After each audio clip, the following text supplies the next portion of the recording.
ҳамасола баъд аз соли нав бигем дар тамоми шаҳрҳо моҳи феврал агар 27 шида бошӣ не. Салом ба ҳама нафарҳое ки ҳама рӯза видеоҳои моро тамошо мекунед.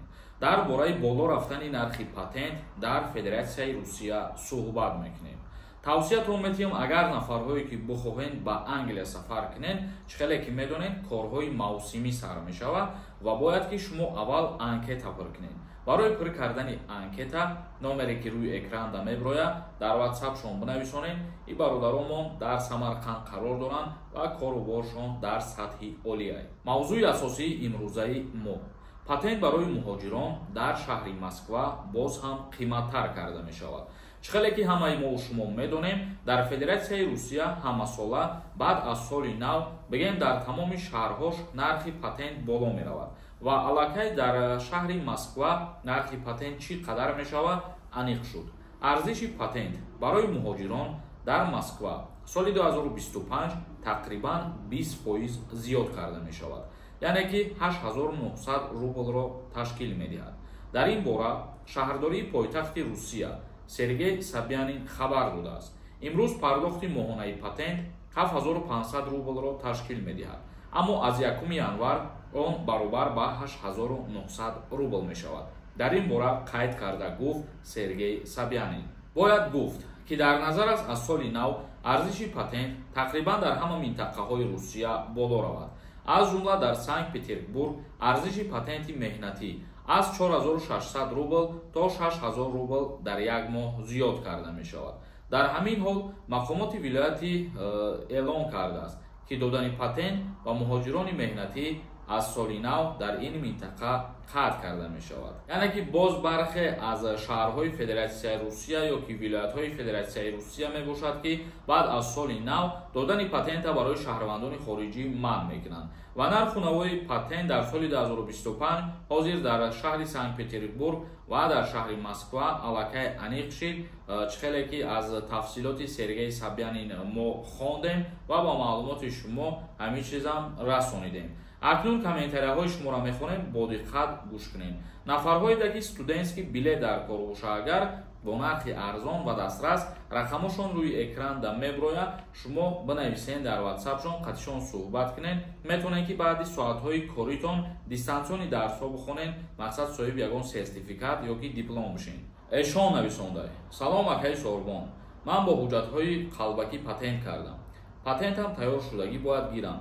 МВД қалбакӣ буданашам мефаҳманд ё ба Тоҷикистон равам депорт мешавам. Агар ки мисол дар ҳолати патента нагирифтан бихоҳӣ ки ба ҷумҳурии Тоҷикистон биёӣ ва дар таможни контрол агар ки аз шумо ҳамин ҳуҷҷата пурсон нашаванд напурсанд, шуморо депортатсия намекунанд. Имом Назаров нависонда: акай 1 сол зиёд чӣ документ надорам. Граница перескат кунам мешавад? Роҳ медиҳам? Пешакӣ раҳмат. Бо одамҳое ки ба сарҳад мебаранд, мисол ҳамун таксиё, баъзе нафараш ҳастае ки гузарондан метавонанд. Метавонед ки қатъиан бо маслиҳат кунед, агар ба уҳда бигиранд 100% баъд метавонед биред. Як нафари дигар нависонда: бо шумо ба воситаи телефон чӣ хел суҳбат кардан лозим? Дар ҳамин комментария бинависон, фикру ақидата баён кун ва мо мехонем ҳам хел суҳбат мекунем. Як нафари дигар нависондае ки Сангов: салом ака, дар Нижний Новгород нашод патент ягон хабари нав нест? Не, ҳозирашда дар уҷа ягон хабари нав нест.